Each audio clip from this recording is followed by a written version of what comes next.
एक नई परंपरा, एक नवनिर्माण। गौरी शंकर मंदिर क्षेत्रीय विकास और आस्था के संगम का एक बड़ा केंद्र है। अगर राप्ती नदी से जलाभिषेक की व्यवस्था बन सकती है, एक ऐतिहासिक पहल। अगर क्षेत्र के जनप्रतिनिधि व नेतागण इस पहल को आगे बढ़ाते हैं तो, क्योंकि गोरखपुर जनपद के कैंपियरगंज तहसील स्थित भैसला गांव में प्राचीन गौरी शंकर मंदिर न केवल धार्मिक दृष्टि से अत्यंत महत्वपूर्ण है, बल्कि यह क्षेत्रीय पहचान और संस्कृति का भी एक केंद्र है। यह शिवलिंग स्वयंभू है, जिसकी महिमा दूर दूर तक फैली हुई है। प्रत्येक सोमवार, सावन मास, महाशिवरात्रि एवं अधिक मास के अवसर पर यहाँ श्रद्धालुओं का विशाल जनसैलाब उमड़ता है। इतनी सारी भीड़ के लिए आज की जो वर्तमान व्यवस्था है, जो एक चुनौती के रूप में है, क्योंकि वर्तमान व्यवस्था की चुनौती है कारण इस प्राचीन मंदिर में भक्तों की अत्यधिक भीड़ को संभालने की व्यवस्था अभी भी अपर्याप्त है। भगवान शिव के जलाभिषेक हेतु मंदिर प्रांगण में लगे सीमित हैंडपंपों से ही श्रद्धालु जल भरते हैं। सावन और अधिक मास के दौरान तो स्थिति और भी विकट हो जाती है। 2-2 किमी तक लंबी कतारें लगती हैं। भक्तों को तेज धूप, गर्मी और प्यास का सामना करना पड़ता है। अनेक श्रद्धालु बेहोशी की अवस्था तक पहुंच जाते हैं। यह परिस्थिति आस्था में बाधा उत्पन्न करती है और व्यवस्थागत परिवर्तन की आवश्यकता को रेखांकित भी करती है। सकारात्मक पहल, राप्ती नदी से जल लाकर शिव का जलाभिषेक। अगर क्षेत्र के लोग, जनप्रतिनिधिगण एक सकारात्मक पहल करें और राप्ती नदी से जलाभिषेक की व्यवस्था बनाई जाए तो गौरी शंकर मंदिर से राप्ती नदी की दूरी मात्र 1 किलोमीटर है। यदि सरकार एवं पर्यटक विभाग मिलकर एक सुनियोजित योजना बनाए तो इस मंदिर को न केवल मनोरम तीर्थ स्थल में बदला जा सकता है, बल्कि पर्यटन और रोजगार के नए अवसर भी उत्पन्न हो सकते हैं। और क्या हो इसकी रूपरेखा? अगर पहल करते हैं लोग तो उसके लिए क्या रूपरेखा होनी चाहिए? श्रद्धालु सीधे राप्ती नदी आएँ, करमैनी घाट होते हुए नदी पर पक्के घाट और सीढ़ियों का निर्माण हो। वहाँ पर पूजा सामग्री, बेलपत्र, फूल, माला, कपूर, अगरबत्ती इत्यादि की दुकानें वहीं पे लगे। नदी से जल भरकर श्रद्धालु सीधे मंदिर जाएं। जल पात्र लेकर भक्त सीधे कतार में मंदिर तक पहुँचें और जलाभिषेक करें। इससे मंदिर के पास की भीड़ भी नियंत्रित हो जाएगी और वहाँ पे इस मारामारी भी भीड़ की नहीं होगी।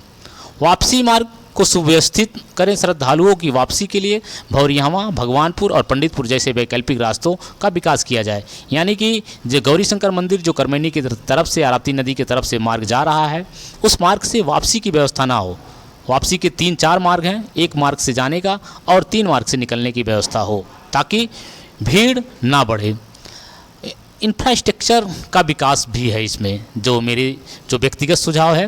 राप्ती नदी पर पक्की सीढ़ियों और घाट का निर्माण के साथ नदी से मंदिर तक पक्की सड़क और फुटपाथ का चौड़ीकरण होना चाहिए, जो फिलहाल हो रहा है। सड़क के किनारे छायादार वृक्षों का रोपण हो और ऊर्जा आधारित लाइटिंग व पर्याप्त विद्युत व्यवस्था हो, यानी कि सौर ऊर्जा वाली व्यवस्था हो। अगर लाइट वगैरह भी भाग जाए तो लाइट की प्रॉब्लम मार्ग पे ना हो। और हर 200-300 मीटर पे पेयजल की व्यवस्था हो, यानी कि हैंड पाइप की व्यवस्था हो। और इस मार्ग पे शराब की दुकानें स्थित हैं, उसे तत्काल प्रभाव से भी हटाया जाए।